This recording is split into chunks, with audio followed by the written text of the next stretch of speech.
The ground beneath us is a perfect keeper of secrets. We walk over ancient cities, forgotten tragedies, and entire worlds preserved in silent darkness. This journey into stories trapped by the ground will reveal how soil and stone have captured moments in time with incredible clarity. You will gain a completely new perspective on history, one not found in any textbook by the time we finish. How did a volcanic eruption freeze a bustling city in a single day? What can a body preserved in a bog for 2,000 years tell us about belief and sacrifice? These are the mysteries waiting just beneath our feet. What forgotten story do you think might be lying directly below you right now? Think of the Earth as the most patient librarian in existence. It does not use paper and ink but layers of soil, ash, and ice. Every rainfall that carries a layer of silt to a riverbed, every volcanic explosion that blankets a landscape in fine powder, every winter that freezes the ground solid is another page carefully filed away. This is the geology of memory, a set of natural processes that act with slow, deliberate precision to seal the past away from the corrosive touch of time.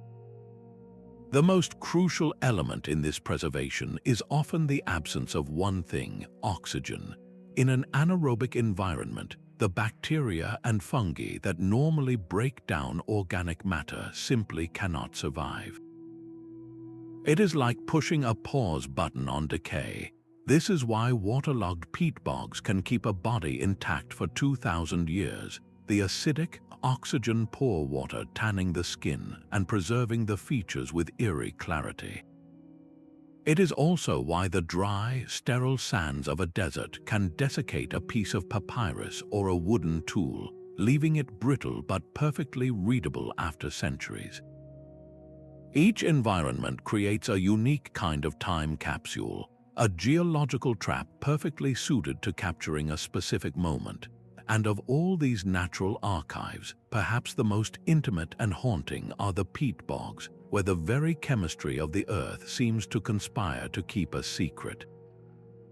That initial shock of discovery must be a profound and chilling moment, to feel the blade of your tool meet unexpected resistance, to clear away the dark peat and find yourself staring into the face of another human being, one who has been waiting in the cold, silent dark for 2 millennia. These are the bog bodies, perhaps the most personal and direct connection we have to the Iron Age. They are not skeletons, not mere bones, but people. Their skin is tanned to the consistency of dark leather by the bog's acidic, oxygen-poor water. Their features are often eerily intact, from the lines on their foreheads to the stubble on their chins. Even their fingerprints remain perfectly preserved.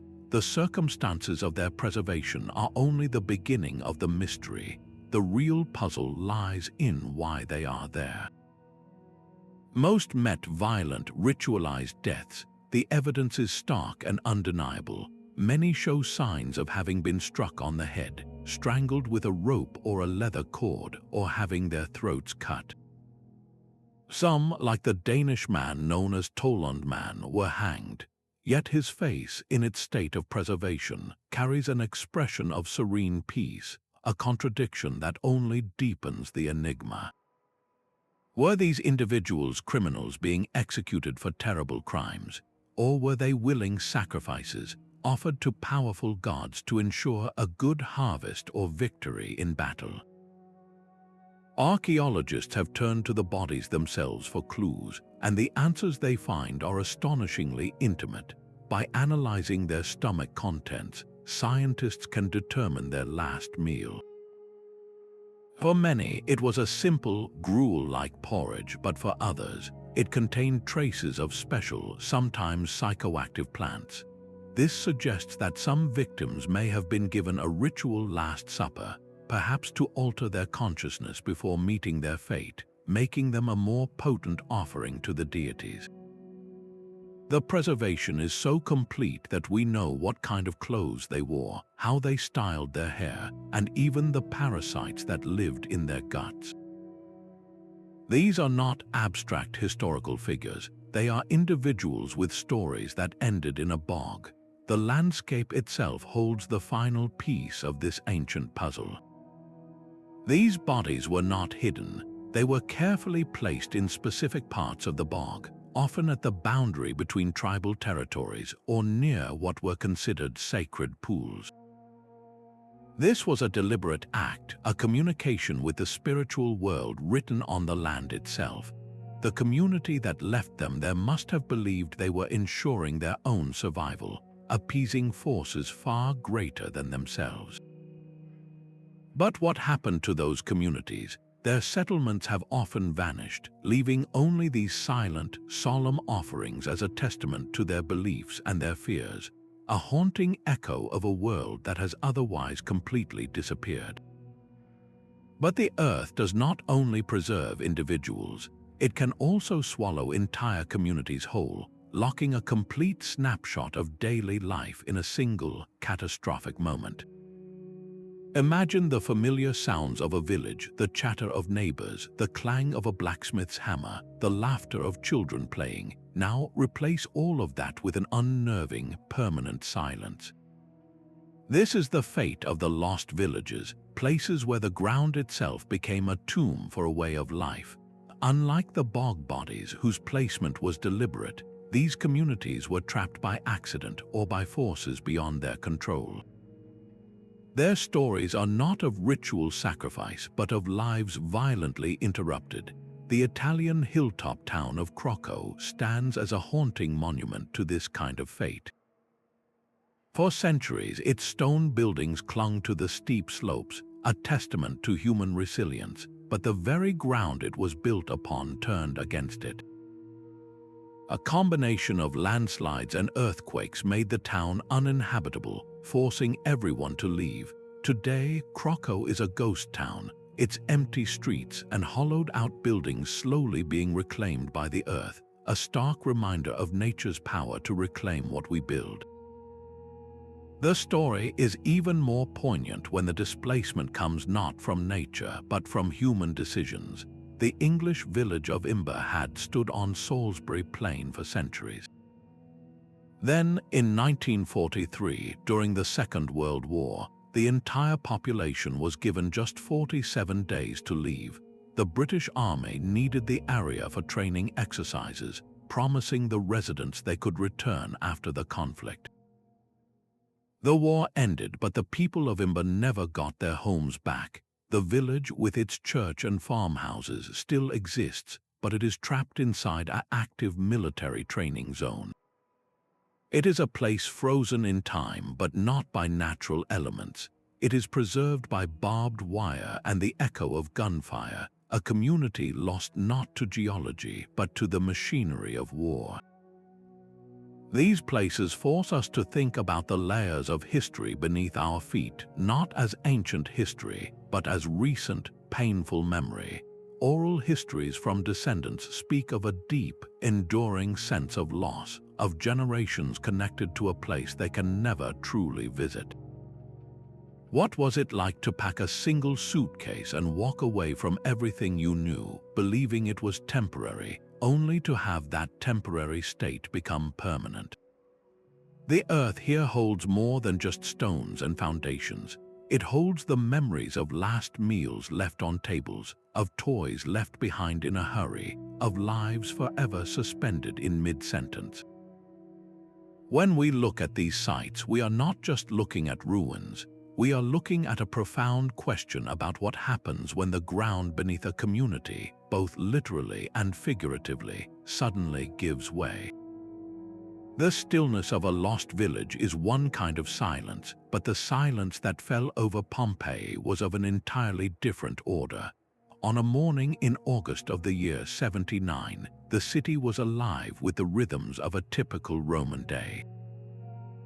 The air was likely filled with the smell of baking bread from public ovens and the sounds of merchants setting up their stalls in the forum. Then, without warning, the mountain across the bay began to roar. Mount Vesuvius, long thought to be a benign part of the landscape, was waking up. The initial phase of the eruption sent a towering column of ash and pumice high into the atmosphere, a dark plume that would have been visible for miles. For several hours, this fine, grey ash rained down on Pompeii like a deadly snow. It was not immediately lethal, but it was relentless, piling up on rooftops and streets, forcing people to take shelter indoors or flee in a growing panic. This was not the end, but merely the prelude to the city's entrapment. The true mechanism of preservation and of death came in the form of pyroclastic flows. These are superheated, ground-hugging avalanches of volcanic gas, ash, and rock that can travel at speeds exceeding 100 miles per hour. When the volcanic column finally collapsed, it sent wave after wave of this incandescent material surging down the slopes of Vesuvius, instantly engulfing Pompeii and the neighboring town of Herculaneum. The temperature of these flows was so extreme that they carbonized organic material on contact. In Herculaneum, which was closer to the volcano, the heat was so intense it vaporized people's soft tissues and boiled their brain matter, leaving only skeletons huddled in boathouses where they had hoped to escape by sea. In Pompeii, the ash and pumice fall had already created a thick layer that sealed the city. The pyroclastic flows added a final, hardening cap. The result was a perfect, airtight tomb. The volcanic material encased everything from grand public buildings to humble homes. As the bodies of those trapped inside decomposed over time, they left perfect hollows in the hardened ash. Centuries later, archaeologists pioneered a technique of filling these cavities with plaster, creating heartbreakingly detailed casts of the victims in their final moments. We see a man curled on the ground, covering his face, a child huddled next to an adult, a dog caught in the throes of asphyxiation. This is the Pompeii paradox in its most brutal form. The same forces that obliterated life also preserved the most intimate details of its cessation. Wooden furniture, which normally rots away in centuries, was carbonized and preserved in place.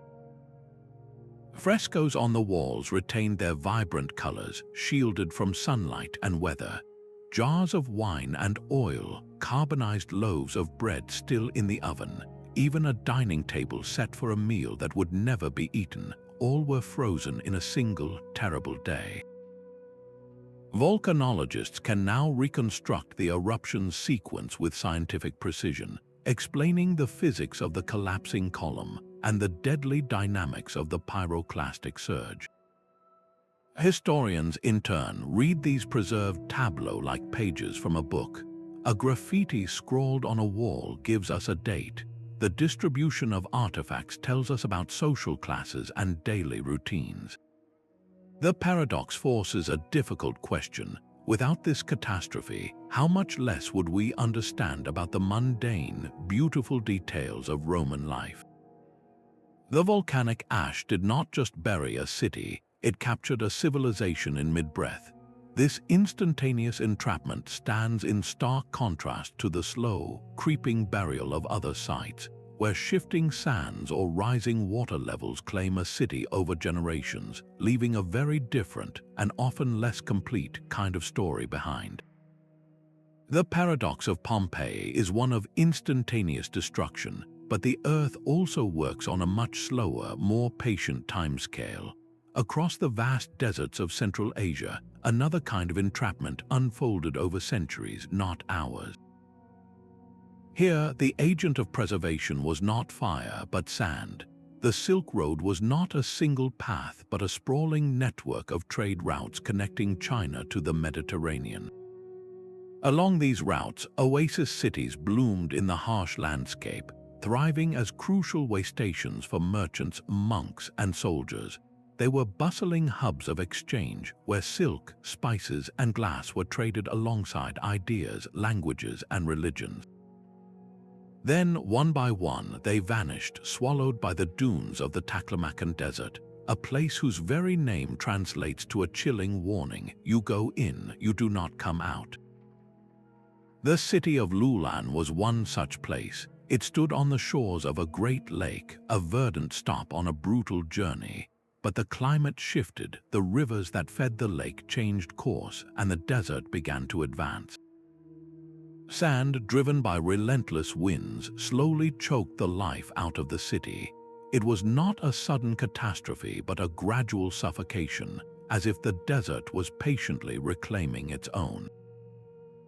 The same sands that buried Lulan, however, created a perfect preservative. The arid, dry climate acts like a giant, natural desiccant, sucking all moisture from the air. In this environment, organic materials that would normally rot in a matter of years can survive for millennia. Archaeologists excavating these sites have made discoveries that seem almost miraculous. They have found mummies, their features and intricate tattoos still visible on their leathery skin, their woolen clothing brightly colored and intact. They have uncovered wooden tablets inscribed with ancient scripts, official documents that have not crumbled to dust, intricate textiles, delicate carvings, even remnants of food have been pulled from the sand, looking as if they were buried only yesterday. These objects tell a story far richer than simple trade. They reveal a world of astonishing cultural fusion. A Buddhist stupa might stand near a Zoroastrian temple. A document written in Chinese might be found next to one in an ancient Iranian language. The mummies themselves, with their European features, suggest a movement of people that was far more complex than we once imagined. These were not just points on a map, they were vibrant, multicultural centers where East truly met West. Yet this incredible preservation is incredibly fragile.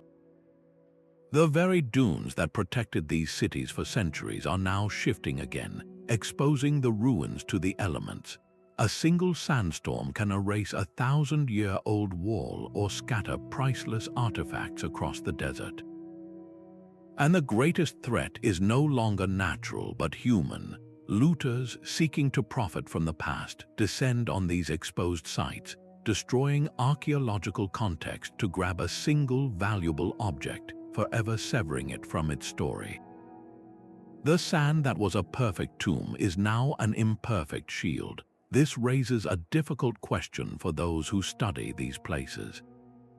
Is it better to excavate quickly, to rescue what we can before it is lost forever, or to leave it buried, safe in the knowledge that future technologies might allow us to learn even more without causing damage? The sands of the Taklamakan hold their secrets tightly, and they are not giving them up easily. This theme of water and earth conspiring to hide entire worlds continues not in the dryness of the desert, but in the deep, dark mud of a river delta. The silence of the desert gives way to the crushing pressure of the deep. Far below the waves, on seabeds untouched by light, rests another kind of trapped history. A ship lies broken on the ocean floor, its wooden ribs rising from the silt like the skeleton of a great beast. This is not just a wreck, it is a moment of crisis frozen in time, a perfect snapshot of a voyage that never reached its end.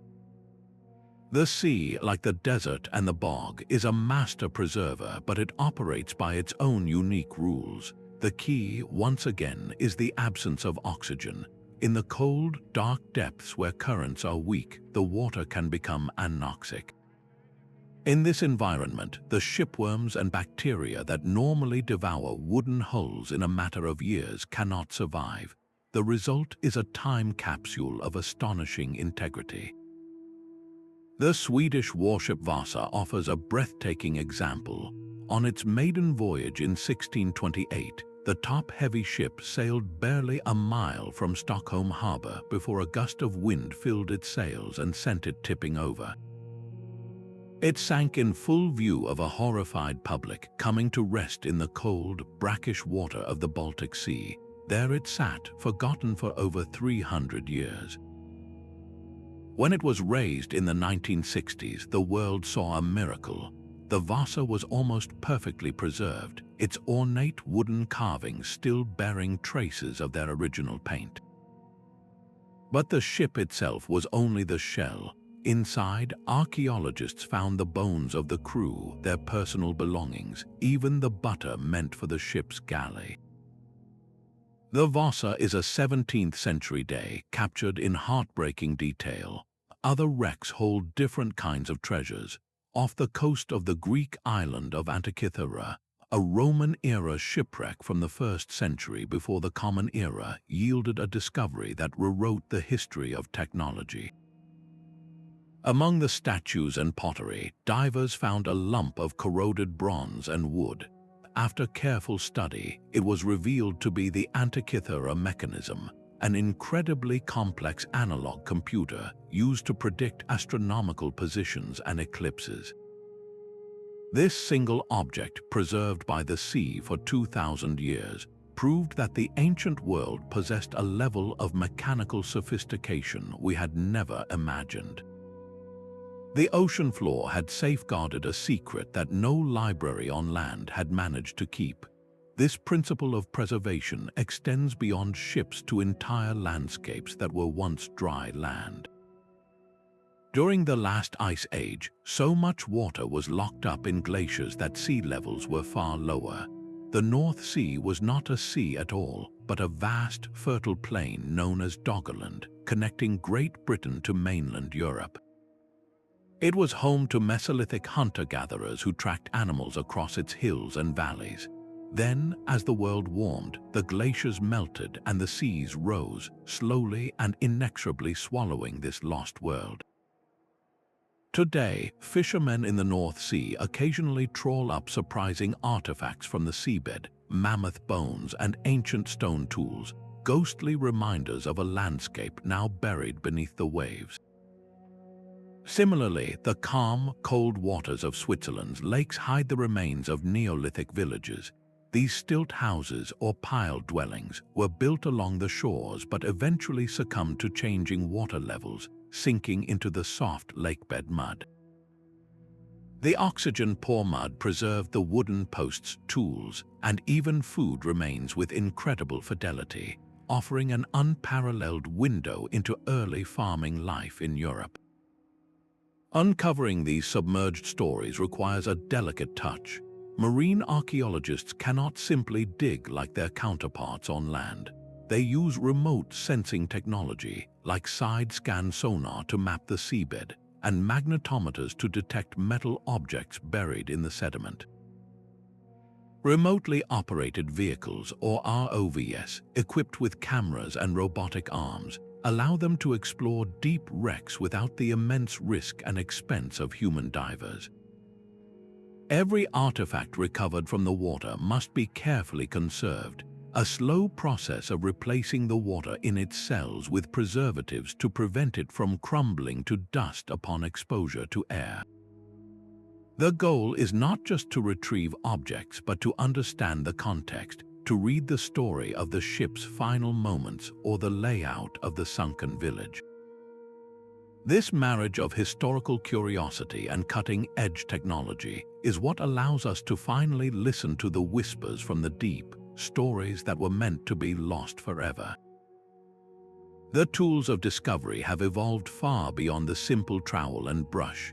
Today, the first step in uncovering a story trapped underground often involves no digging at all. Ground-penetrating radar sends pulses of energy into the earth and listens for the echoes that bounce back from buried walls, voids, or artifacts. It is like giving the ground a gentle sonogram, creating a map of hidden structures without ever breaking the surface. From the air, another technology performs a kind of digital deforestation. LiDAR, which stands for light detection and ranging, uses laser pulses fired from an aircraft to measure the distance to the ground. By stripping away the digital foliage, it reveals the ghostly imprints of ancient roads, fortifications, and entire city layouts that have been invisible for centuries beneath dense jungle canopies. These are the eyes that see through soil and leaves, but locating a site is only the beginning. The true story is written in the dirt itself, in the careful sequence of its layers. This science, called stratigraphy, is the fundamental language of archaeology. Imagine a trash can in your own home. The items at the bottom are the oldest, while the ones on top are the most recent. The ground works in exactly the same way. Each layer of soil, each patch of ash from a fire, or each floor of a rebuilt house represents a distinct chapter in time. By meticulously recording the position and relationship of every artifact within these layers, archaeologists can read the sequence of events like a book. A Roman coin found in a layer above a piece of Iron Age pottery tells a clear story of which civilization came later. This context is everything. An artifact alone is a curiosity, but an artifact in its precise stratigraphic place is a piece of a historical narrative. This reverence for context leads to a crucial ethical principle in modern archaeology: preservation in situ, a Latin phrase meaning to preserve in place. The goal is no longer simply to extract treasures for museum display. Instead, the highest priority is to leave the archaeological record intact whenever possible. The most sophisticated tool in the toolkit, therefore, is often restraint. By using non-invasive scans and only taking small, targeted samples, researchers can learn an enormous amount while leaving the bulk of the site undisturbed for future generations who may have even better technologies to understand it. This is a profound shift from the treasure hunters of the past. It acknowledges that the true value of a site is not just the objects, but their relationship to each other and to the ground that holds them. This careful approach becomes especially vital and deeply personal when the artifacts are human remains. The discovery of a bog body or a skeleton in a sunken village forces a difficult conversation. Who were these people, and what respect do we owe them now? Is it right to remove them from their rest, to study them, to put them on display behind glass? Different cultures have different answers. In many cases, there is a growing movement to repatriate or return human remains to descendant communities for reburial. The ethics are complex, balancing a desire for knowledge against a duty of respect. These are not merely specimens, they were individuals with their own lives and beliefs. The ground held them safe for centuries, and our decision to intervene carries a heavy responsibility. The silent stories we unearth were never meant for us, and listening to them requires not just technical skill, but wisdom and humility. The moment an archaeologist's brush clears the last bit of soil from a human skull is a moment of profound gravity. This is not a relic, not a specimen. It is a person, someone who had a name, a family, and a life that ended, leaving their story to the keeping of the earth. With that discovery comes an immense responsibility, a duty that goes far beyond scientific curiosity. The ethical landscape of archaeology has shifted dramatically, forcing a difficult but necessary conversation about who the past belongs to. For generations, the prevailing view was that human remains, especially ancient ones, were objects of study. They were measured, analyzed, and often displayed in museum cases, their cultural and spiritual significance secondary to the data they could provide. But for descendant communities, particularly indigenous groups around the world, these are not objects. They are ancestors. The call for repatriation, the return of these remains for reburial according to cultural traditions, has grown into a powerful movement that challenges the very foundations of the field. A Navajo elder might ask, how would you feel if your own grandmother's grave was dug up and her bones put on display for strangers to stare at? This perspective reframes the entire endeavor. It is a question of basic human dignity transcending centuries. The debate is not simple. Scientists argue that studying remains can reveal invaluable information about ancient diseases, diets, and migration patterns, knowledge that could be lost forever if reburial occurs. But many communities respond that the potential for knowledge does not outweigh the certainty of spiritual harm and profound disrespect. The compromise often lies in consultation and collaboration. When archaeologists and tribal leaders work together from the very beginning, a path forward can be found. Sometimes this means limited, non-destructive testing is conducted with the community's consent before the remains are respectfully laid to rest. Other times, it means the ancestors are returned without any study at all, their right to final peace taking precedence. This shift compels us to look beyond how these people died and to honor how they lived.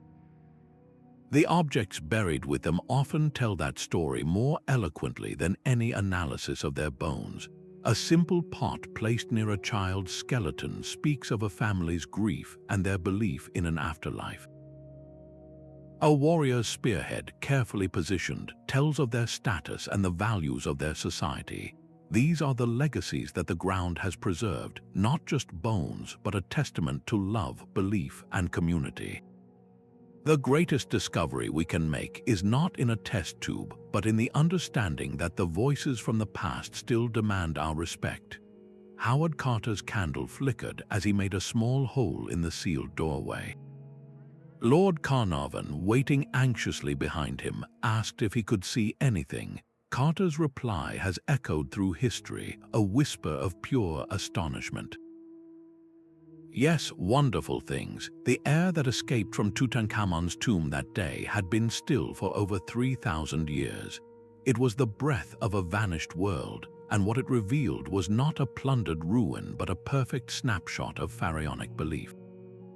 Every object was in its place, a golden chariot disassembled for the journey to the afterlife, alabaster jars filled with sacred oils, a throne of ebony and gold. Most iconic of all was the funeral mask, its lapis lazuli and quartz eyes staring back across the millennia. This was archaeology's ultimate prize, an undisturbed time capsule. The importance of that sealed door cannot be overstated. In a land where virtually every royal tomb had been stripped bare by ancient grave robbers, Tutankhamun's burial chamber survived by a geological accident. The entrance had been buried by debris from the construction of a later pharaoh's tomb, hiding it so effectively that it was forgotten. The contents told a coherent story because nothing had been moved. A pharaoh's wealth was not just for show. Every artifact, from the most magnificent statue to the most humble piece of furniture, had a specific ritual purpose to equip the king for eternity. This unadulterated view transforms our understanding from a collection of beautiful objects into a narrative of profound spiritual conviction. But this story of perfect preservation is not unique to the deserts of Egypt. Far to the north, on the vast, wind-swept grasslands of the Eurasian steppe, a different culture built its own magnificent tombs. The Scythians, nomadic warriors feared by the ancient Greeks and Persians, constructed great earthen mounds called kurgans. These were not hidden away, they were monumental statements on the landscape, visible for miles, and like Tutankhamun's tomb, the deepest, most central chambers of the highest status kurgans were often found intact. The permafrost that lies deep beneath the steppe acted as a natural deep freeze. While looters might have taken the easy gold from the upper levels, they missed the burial chambers below, which remained frozen solid for centuries. When archaeologists open these chambers, they find a preservation that rivals the dry desert. The ice has perfectly preserved organic materials that normally vanish without a trace. Elaborate felt wall hangings depicting intricate scenes of battle and myth, frozen in vibrant color, delicate carpets, wooden furniture, and even the bodies of the chieftains themselves, often buried with their finest weapons and adorned with elaborate goldwork and tattoos. One famous discovery revealed a Scythian couple, their clothing and personal effects perfectly preserved by the ice, offering an incredibly intimate glimpse into the life and death of these legendary horsemen. Yet this moment of discovery is also a moment of extreme vulnerability. The very act of opening such a sealed environment begins a race against time. For 3,000 years, the objects in Tutankhamun's tomb were held in a stable state of dryness and darkness. The moment fresh air and modern humidity rushed in, the clock started ticking. Painted surfaces can crack and flake, wood can warp, and delicate textiles can begin to disintegrate. The frozen treasures of the Scythian kurgans face an even more immediate threat. As the ice that has encased them for millennia melts, the organic materials it protected are exposed to decay for the very first time. This presents a profound ethical and practical challenge for conservators. How do you preserve a world that was meant to stay buried? The painstaking work involves slowly acclimating artifacts to new conditions, using advanced chemicals to stabilize fragile materials, and creating microclimates within museum cases that mimic the stability of the tomb. The goal is to pause a new kind of decay, one we ourselves set in motion. This responsibility extends beyond the famous pharaohs and chieftains. A simple, sealed grave from any period, untouched by later activity, is a priceless window. A single pot placed with care, a worn coin left as an offering, these humble items in their original context can tell a more truthful story than a room full of scattered masterpieces. Each unopened door holds a promise, not just of treasure, but of a story waiting to be read in full, exactly as it was written. The thin, cold air of the Ötzi Alps holds a silence broken only by the wind. In September 1991, two German hikers traversing a high pass near the Austrian-Italian border spotted a dark shape partially embedded in the melting ice. Assuming it was the unfortunate victim of a recent climbing accident, they alerted the authorities. The recovery team's initial efforts, using a pneumatic drill to free the body, were as respectful as they were misguided. They had no idea they were not retrieving a modern mountaineer, but a man who had died over 5,000 years ago. He was given a name, Ötzi the Iceman, and he would become one of the most studied individuals in history. The ice had performed a miracle of preservation. Ötzi was not a skeleton but a complete human being, his skin desiccated but intact, his tattoos still visible as dark lines on his lower back and joints. His clothing and equipment scattered around him formed a complete inventory of a Copper-Age traveler. He wore a cloak of woven grass, a bearskin hat, and leggings and a coat made from the hides of goat and deer stitched together with animal sinew. His tools were a testament to self-sufficiency: a copper-headed axe, a flint knife, a quiver of arrows, and a birch bark container that likely held embers for starting fires. This was not a burial, it was a crime scene frozen in time. Forensic science has peeled back the layers of his life with astonishing intimacy. Ötzi was a man in his mid-40s, old for his time, with a life of hard labor etched into his bones. Analysis of his teeth and bones revealed he grew up in what is now northern Italy and spent his adult life in valleys farther north. His stomach contents provided a snapshot of his last hours. He had eaten a final meal of ibex meat and grains, along with traces of toxic bracken fern, perhaps as a medicine for the intestinal parasites he carried. Most remarkably, scientists analyzed the pollen trapped in his digestive system. Different plants release pollen at specific times of year, and by identifying the types and their condition, researchers could trace his final, frantic journey. He had climbed from a wooded valley up into the high alpine meadows in the late spring or early summer, a path that ended in violence. The cause of death was not exposure, but murder. A detailed CT scan revealed an arrowhead lodged deep in his left shoulder, having severed a major artery. He also had a deep cut on his hand, sustained days before, suggesting a previous conflict. The narrative that emerges is hauntingly human. Ötzi was fleeing, wounded from an earlier fight. He climbed high into the mountains, a desperate attempt to escape his pursuers. He may have felt safe, pausing for his last meal. Then, from behind, the arrow found its mark. He likely bled to death within minutes, his body collapsing into a rocky hollow where the snows eventually covered him, sealing him in an icy tomb for 53 centuries. His story is a poignant reminder that the glaciers themselves are now telling their secrets under duress. The very ice that guarded Ötzi for millennia is retreating at an alarming rate, a direct result of our changing climate. Each summer melt exposes new artifacts, from ancient hunting tools to the remains of long-lost travelers. But this revelation is a race against time. Once freed from their frozen vault, these organic materials are incredibly vulnerable. A wooden spear shaft preserved perfectly for thousands of years can rot away in a single season if not quickly recovered and conserved.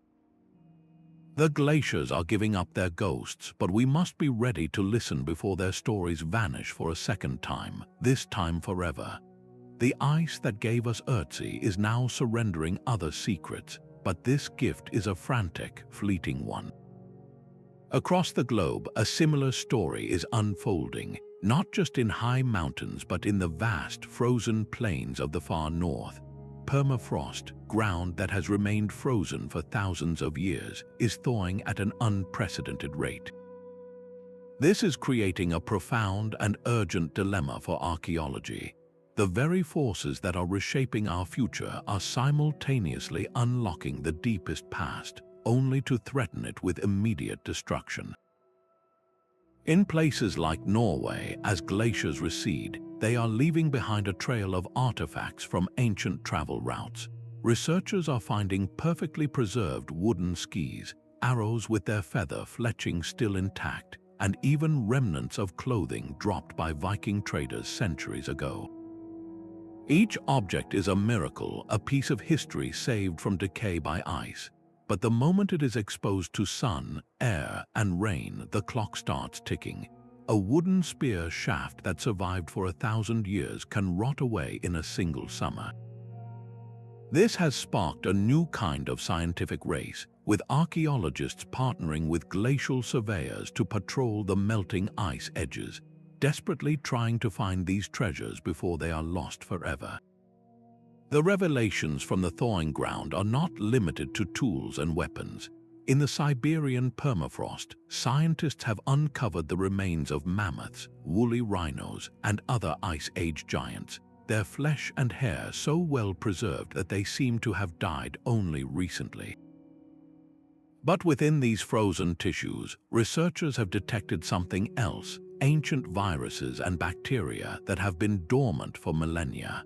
While the risk of a catastrophic pandemic is considered low, the discovery forces us to confront a strange new reality. The ground is not just giving up artifacts, it is releasing biological entities that have not been active since the last ice age. This adds another layer of complexity to the ethical challenge. We are not just curious observers of the past, we are now active participants in an ecological chain reaction that we set in motion. This urgent scramble to rescue the past from a changing climate finds a parallel in a much more familiar landscape: the modern city. Beneath the streets of ancient urban centers like London, Rome, and Istanbul, countless layers of history lie buried. Every time a new subway line is dug or the foundation for a skyscraper is poured, archaeologists are given a narrow, frantic window to investigate. They descend into deep trenches, working alongside construction crews, documenting whatever they find before the concrete is poured and the site is sealed again. It is a different kind of race against time, driven not by natural decay but by the relentless pace of development.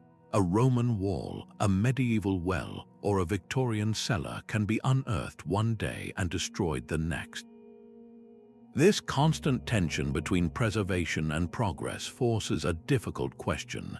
How do we balance the need to build our future with the duty to protect the physical evidence of our past? The ground beneath our cities is perhaps the most crowded archive of all, and its pages are being turned faster than we can read them. The constant hum of a modern city is a sound that history never heard.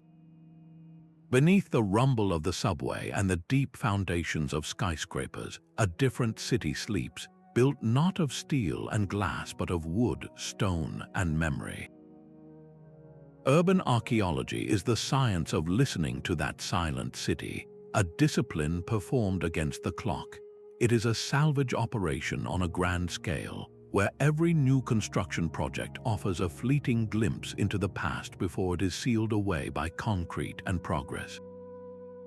In London, workers digging the foundations for a new office building in 1954 stumbled upon a stunning Roman temple, the London Mithraeum. Dedicated to a mysterious Eastern god popular with Roman soldiers, its finely carved statues had lain hidden for centuries, just steps from the city's bustling financial heart. But such discoveries are not limited to ancient empires. In the 1990s, construction for a federal office tower in Lower Manhattan unearthed something far more poignant and sobering: the African burial ground.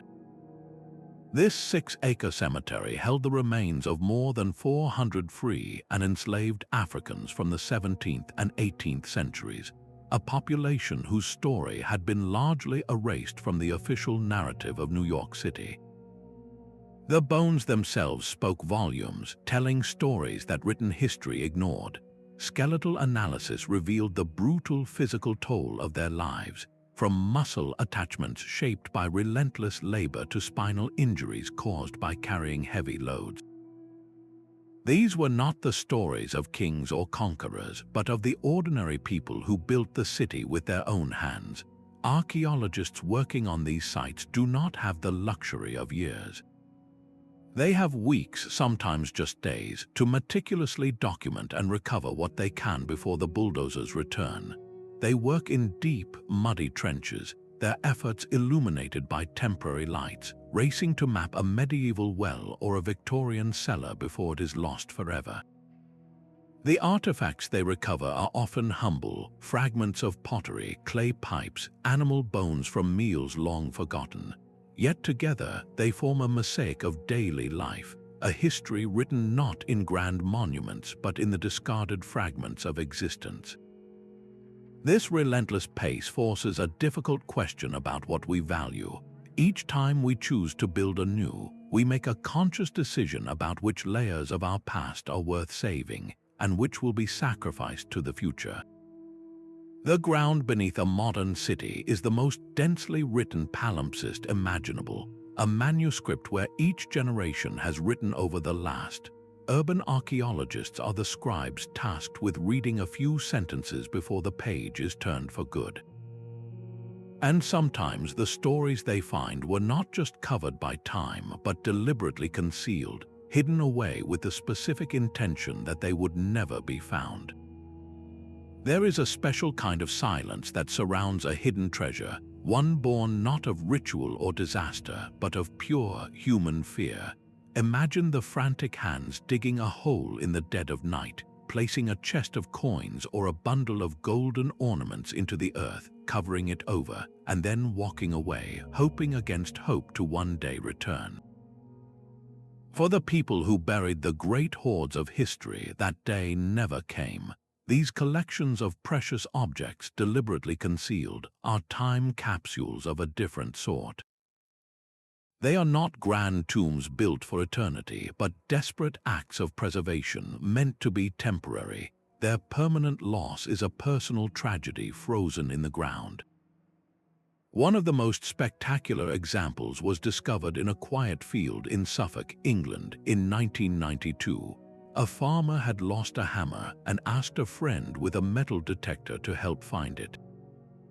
Instead of a tool, the device screamed with the signal of buried treasure.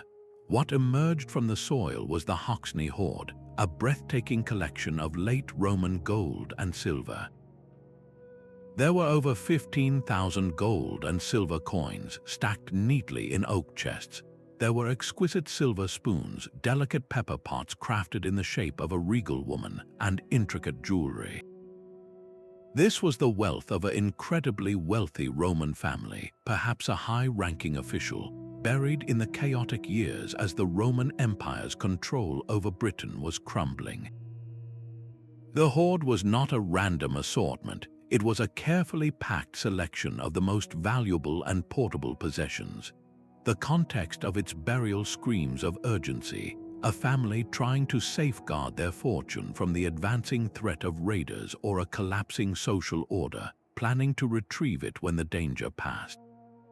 That moment of safety never arrived. A similar story, but from a different era, unfolded with the Staffordshire hoard, discovered in 2009 by another amateur metal detectorist.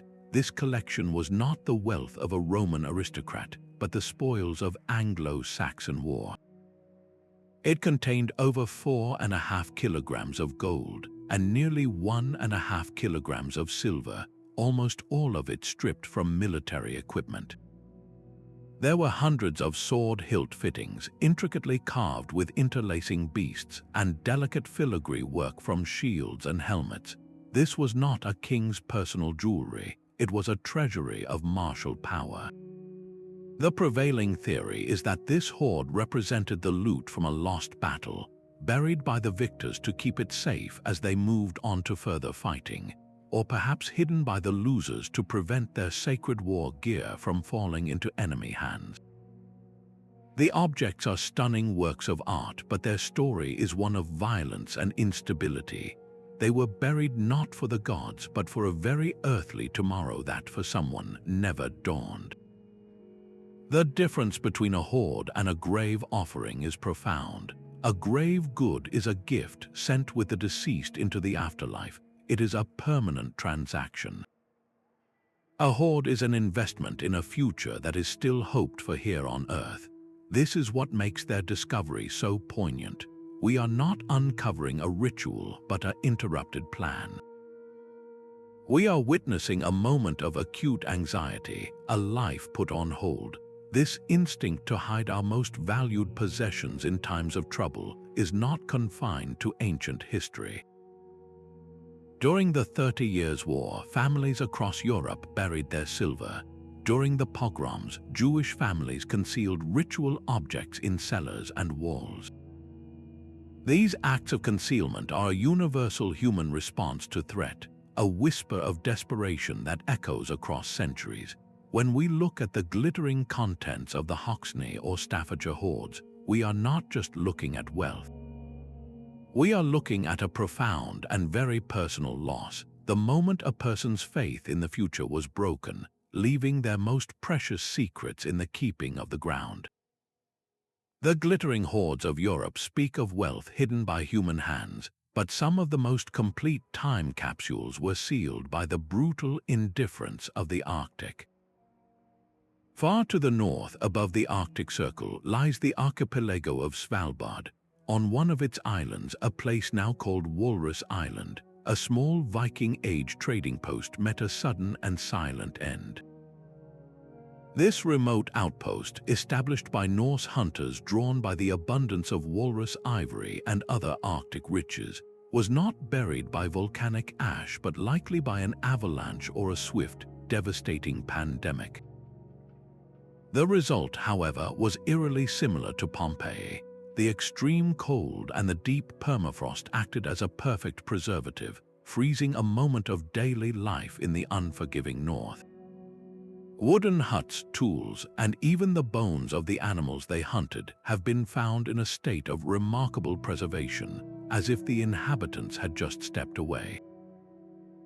This is the Pompeii of the north, a snapshot of resilience and catastrophe.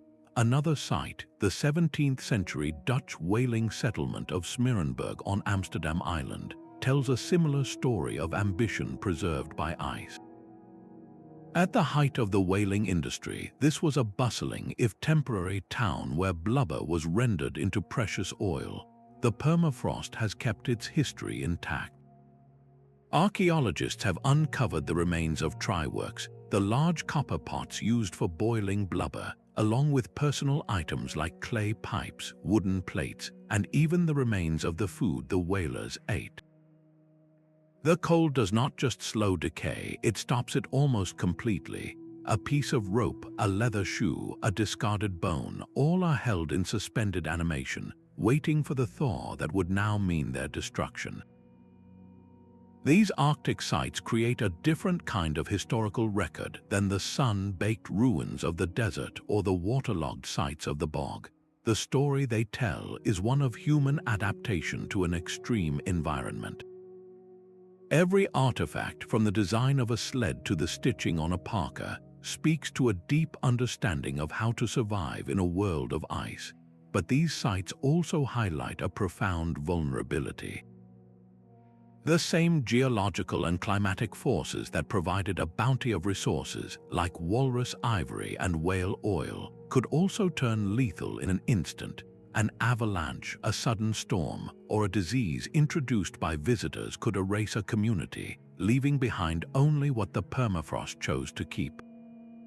This duality of adaptation and peril forces us to consider how these ancient people perceived the very ground they lived on.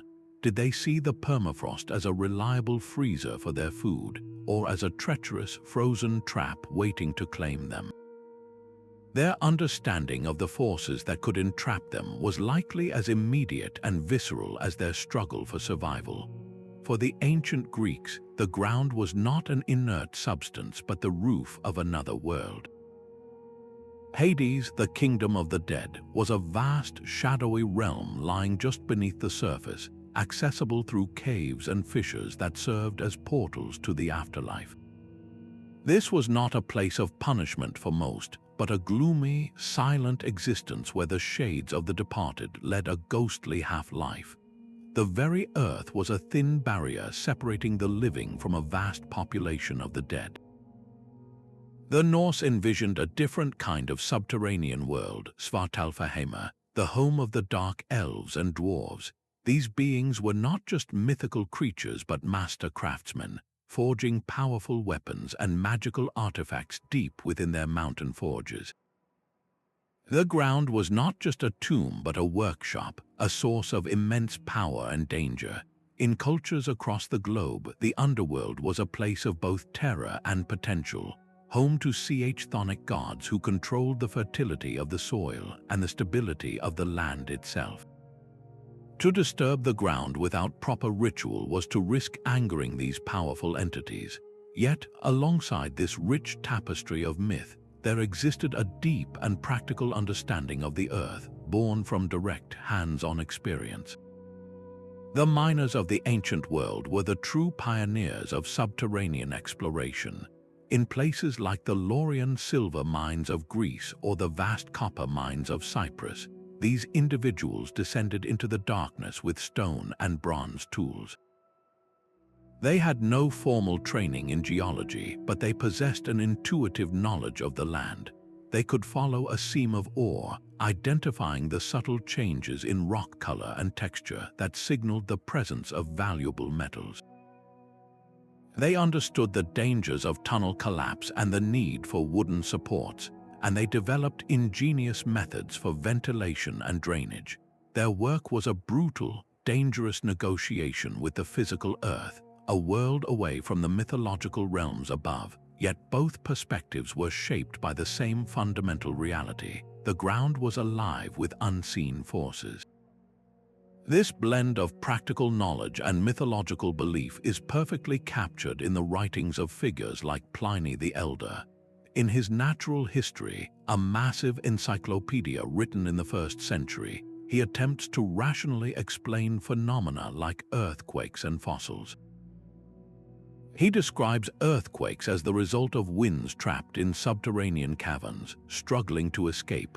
When he writes about fossils, the petrified shells of sea creatures found high in the mountains, he correctly deduces that the land must have once been covered by the sea.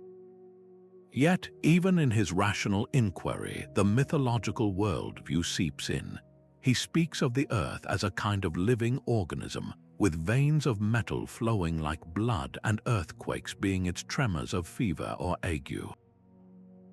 This dual perspective, seeing the ground as both a physical system and a sentient being, created a profound respect and a healthy fear for the power of the world beneath our feet. The miner who prayed to a chthonic deity before descending into a shaft was acknowledging that his practical skill was not enough. He was entering a realm that was not fully his to control, a place where the boundaries between the physical and the spiritual were as thin as the rock wall separating him from a collapse. This ancient sense of reverence for the underground stands in stark contrast to our modern, often exploitative, relationship with the earth.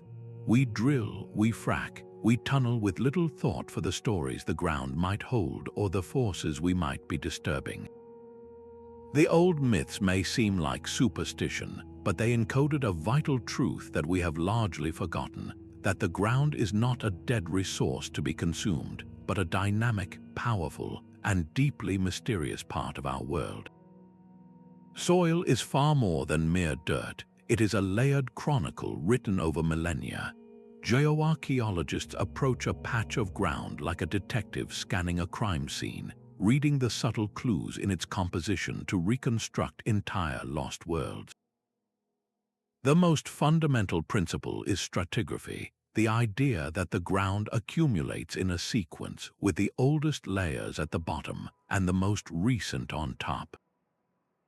But these layers are not just a timeline, they are a detailed environmental record. A single column of soil can reveal a dramatic story. A distinct, dark band rich in charcoal speaks of a widespread fire, perhaps a deliberate clearing of land by ancient farmers or a catastrophic wildfire. A sudden shift from a coarse, sandy layer to a fine, silty one can indicate a change in water flow, maybe a river flooding its banks and depositing a new layer of sediment over a settlement. The very color of the soil holds meaning. A reddish hue often signals the presence of iron, oxidized by long exposure to air, while a grayish-blue color points to waterlogged, oxygen-poor conditions that preserve organic matter. The most telling evidence is often microscopic. Scientists use a technique called micromorphology, where they extract a small, undisturbed core of soil, embed it in resin, and slice it into a thin section to be studied under a microscope. This microscopic view reveals a hidden universe. Tiny fragments of ancient pollen, perfectly preserved, can tell us what plants were growing in the area at a specific time. A dominance of tree pollen suggests a forested landscape, while a shift to grasses and cereal grains like wheat or barley clearly marks the arrival of agriculture. Even the smallest shard of pottery, a speck of bone from a butchered animal, or the phytoliths, the microscopic silica skeletons of plants, become crucial pieces of evidence. This painstaking analysis transforms anonymous dirt into a rich narrative. It allows us to understand that a village was not just built and abandoned, but that it thrived during a period of stable climate, only to be deserted when the soil became depleted or a prolonged drought turned the land barren. For sites like Pompeii, this environmental context adds another layer of understanding. By analyzing the soil layers beneath the volcanic ash, scientists can reconstruct the agricultural economy that supported the city, the types of crops grown on the fertile slopes of Vesuvius before it turned deadly.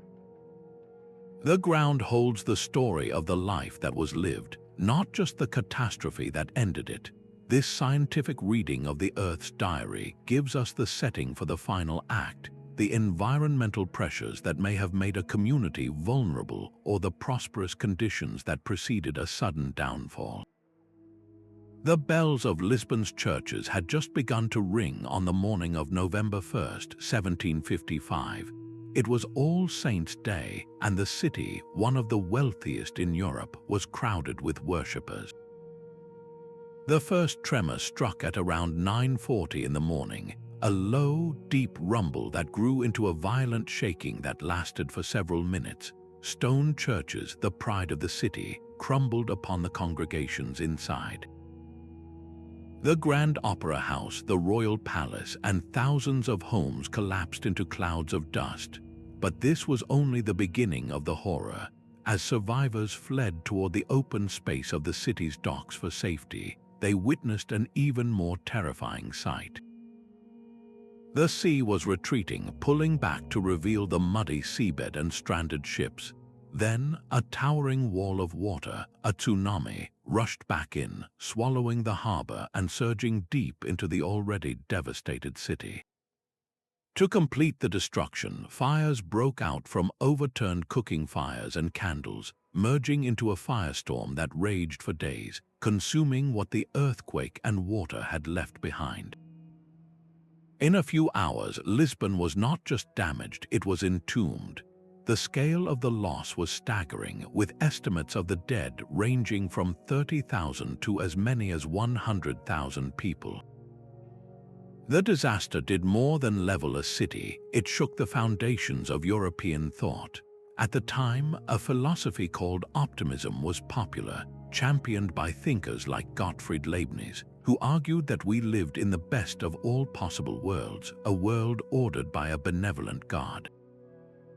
How could such a cataclysm, one that destroyed so many innocent lives on a holy day, be reconciled with this idea?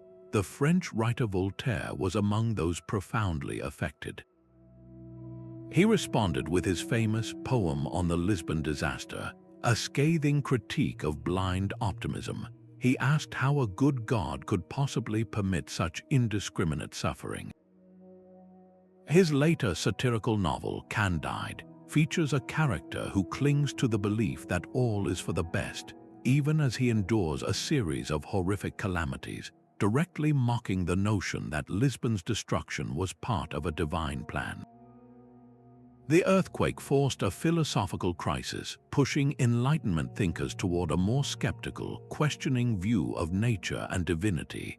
Unlike Pompeii, where volcanic ash created a perfect preservative, the Lisbon earthquake was an event of pure destruction.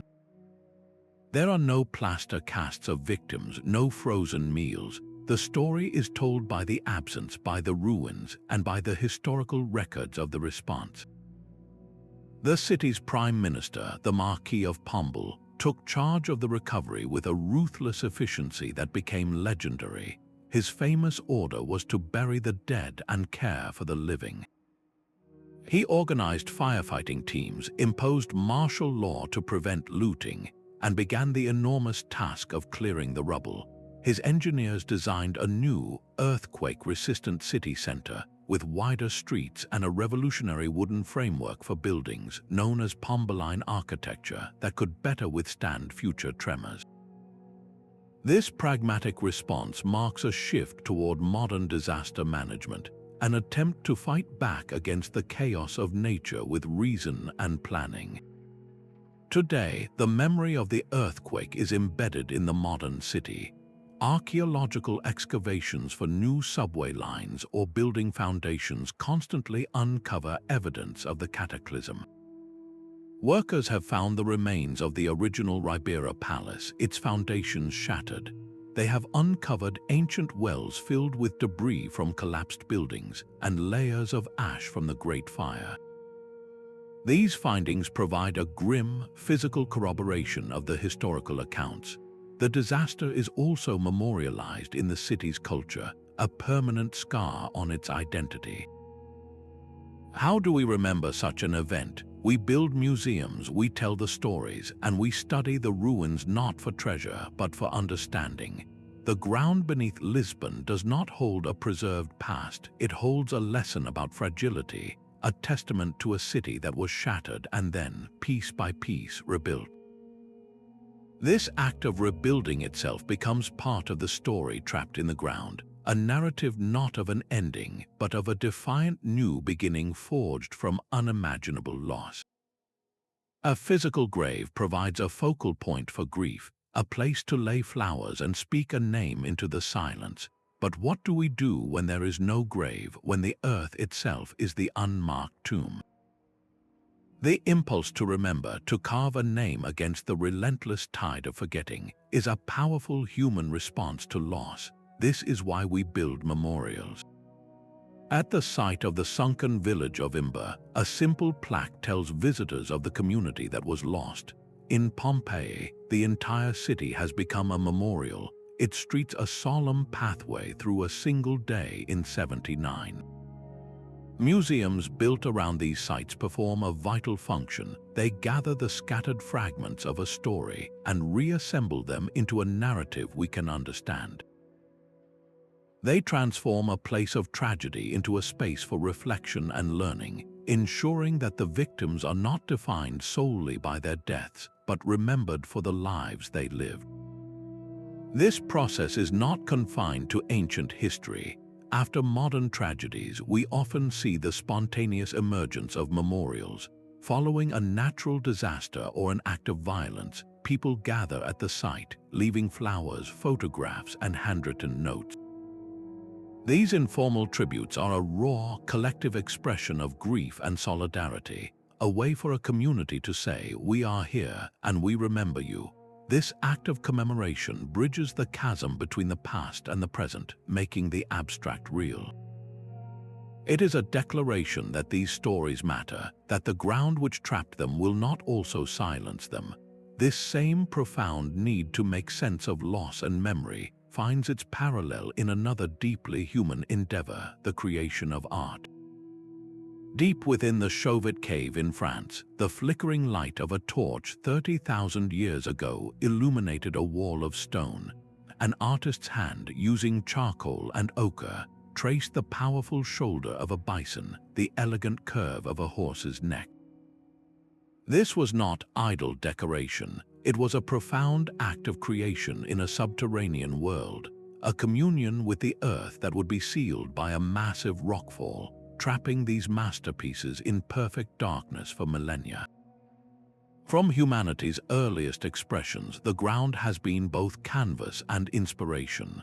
The very act of descending into a cave to paint was a journey into the unknown, a ritual that transformed the earth's depths into a sacred gallery. These artists worked in the belly of the world, their subjects the animals that shared their landscape, their medium the very pigments they scraped from the ground itself. The art was trapped by the earth, yes, but it was also born from it. This ancient dialogue between artist and earth has never ceased. In the 20th century, a movement known as land art emerged, where artists deliberately used the landscape as their material. They were not just depicting the earth, they were engaging with it directly. Robert Smithson's Spiral Jetty, a 1,500-foot-long coil of black basalt rocks and earth, extends into the Great Salt Lake. It is a work designed to be changed by the elements, to be submerged and revealed by the fluctuating water levels, a monument to entropy and time itself. It is art that is perpetually being trapped and freed by its environment. Similarly, the tunnels and subterranean chambers of abandoned mines or forgotten bunkers have become modern-day caves for contemporary artists. Installations using light and sound are placed deep underground, creating experiences that speak to themes of burial, memory, and emergence. These works ask us to feel the weight of the earth above us, to contemplate the darkness, and to consider what histories are compressed into the strata. This artistic impulse is a form of emotional archaeology, where a scientist might analyze the soil composition of a lost village. An artist might create a sculpture from the fragments of pottery found there. Where a historian documents the facts of a disaster, a painter might capture the haunting silence of a buried street. Art provides a language for the intangible, the grief, the wonder, the profound connection to those who came before. It translates data into feeling, reminding us that the legacies trapped in the ground are not just collections of objects, but reservoirs of human experience. This creative response echoes far beyond gallery walls, deeply influencing our popular culture. The entire genre of archaeology adventure, from Indiana Jones to video games like Tomb Raider, is built upon the thrill of unearthing a secret world. These stories tap directly into our fascination with what lies buried, transforming historical mystery into a personal quest. The imagery of lost cities, hidden tombs, and ancient traps is a direct inheritance from the real stories of Pompeii, Tutankhamun, and the Bog Bodies. Our entertainment is saturated with the romance of the underground, a testament to the enduring power of these narratives. Art, in all its forms, ensures that the whispers from the depths are not just heard but felt. It is the human heart's answer to the patient silence of the ground, a way of ensuring that the stories trapped below are never truly forgotten. A dark, cramped tunnel stretches ahead, the only sound the frantic rhythm of your own breathing. This is not a real cave but a scene from the horror film The Descent, a potent example of how modern media taps into our deepest fears of the world beneath our feet. Popular culture has become a powerful curator of subterranean stories, translating the quiet patience of archaeology into high-stakes adventure and primal terror. Video games like Heaven's Vault task players with deciphering the language of a lost river civilization, turning the slow, methodical work of interpretation into an interactive puzzle. These narratives thrive on the universal dread of confinement, the chilling possibility of being swallowed by the earth and forgotten. While these stories often prioritize drama over factual precision, they play a crucial role in shaping our collective imagination. The whip-cracking, trap-dodging adventures of Indiana Jones may bear little resemblance to the meticulous work of a real archaeologist, yet they ignite a spark of curiosity about the past in millions of viewers. A blockbuster film about a lost city can lead to a surge in museum attendance and public funding for archaeological grants. The drama may be exaggerated, but the underlying wonder is genuine. This creative license, however, comes with a trade-off.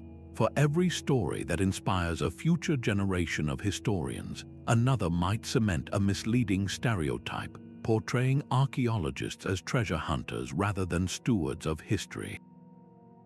The enduring appeal of these tales lies in their ability to externalize internal anxieties. The fear of being trapped underground is a powerful metaphor for our own fears of being overwhelmed, silenced, or lost.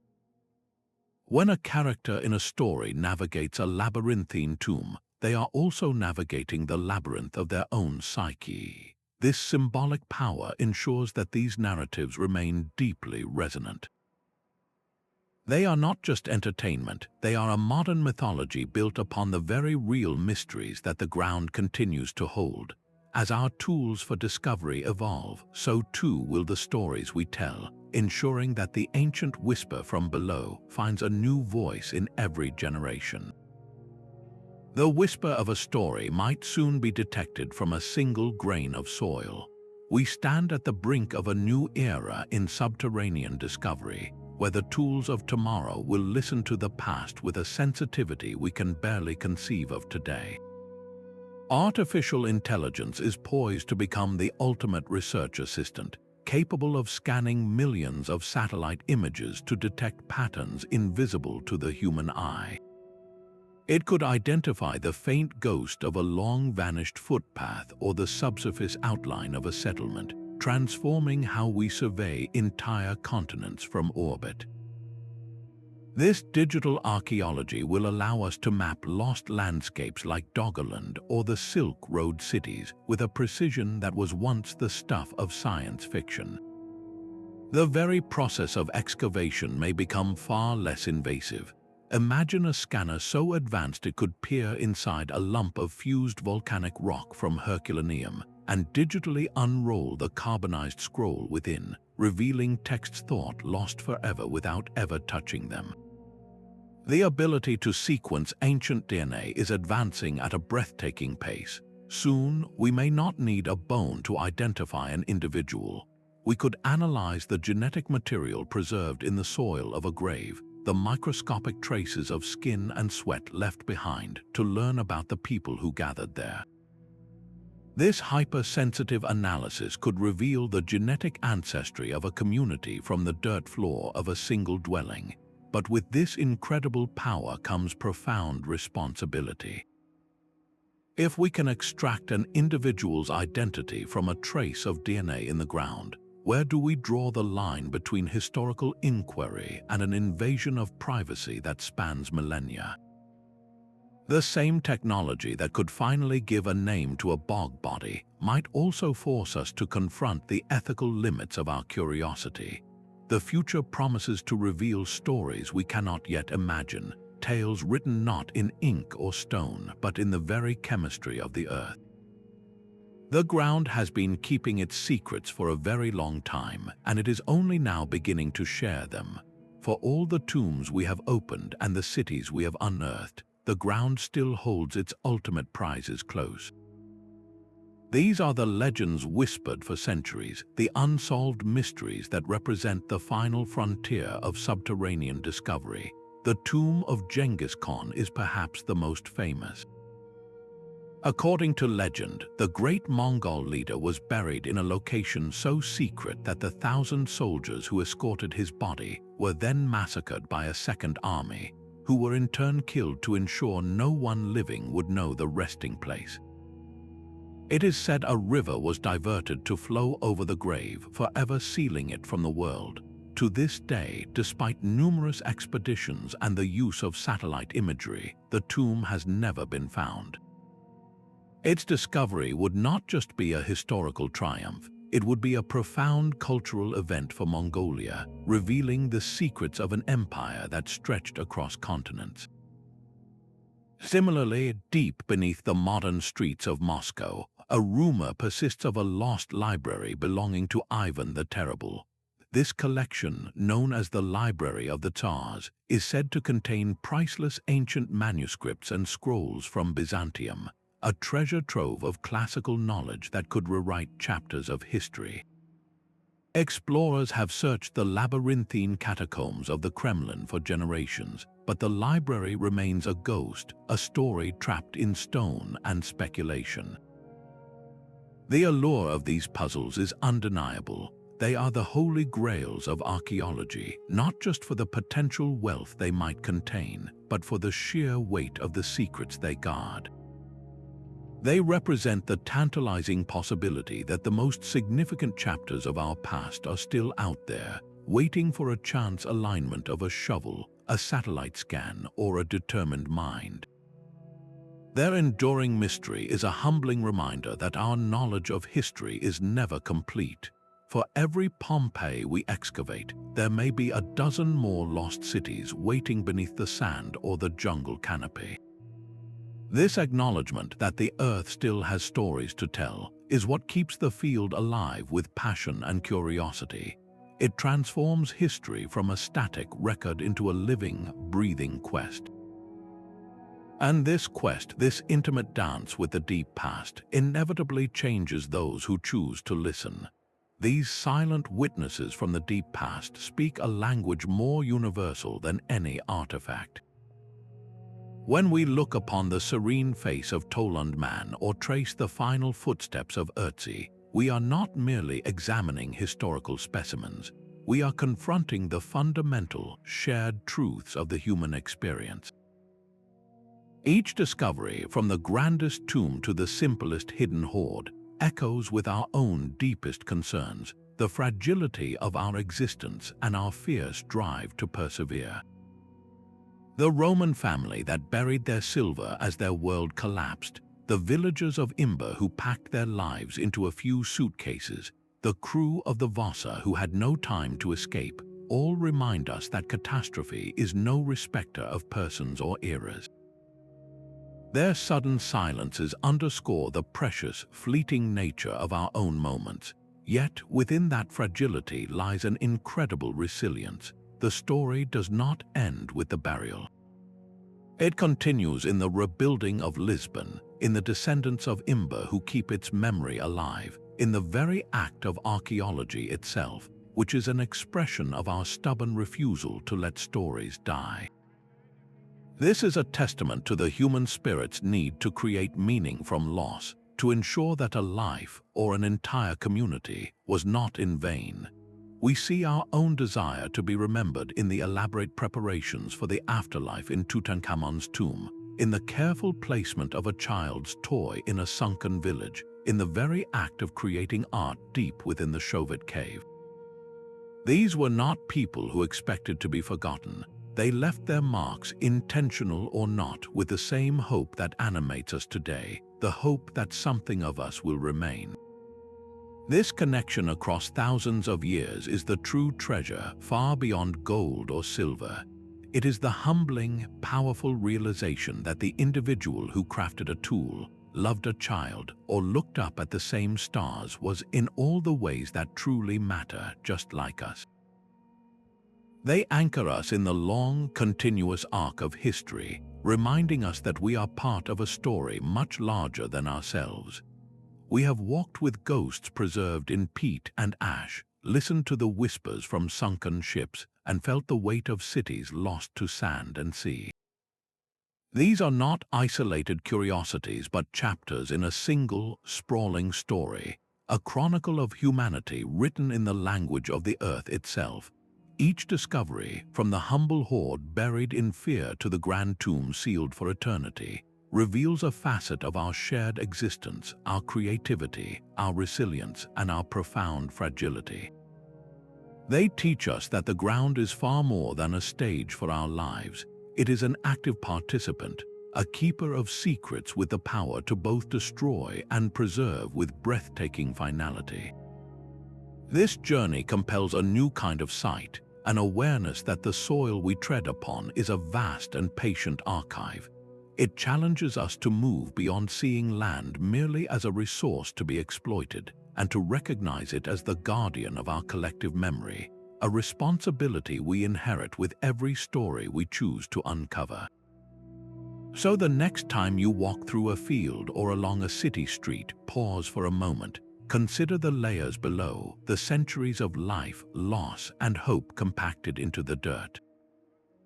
What forgotten echoes might lie sleeping beneath your own footsteps? Perhaps your hometown holds a secret waiting for its moment to return to the light. We would love to hear your local legends and thoughts in the comments. And if you have enjoyed this journey into the depths, subscribe for more explorations of the mysteries that shape our world.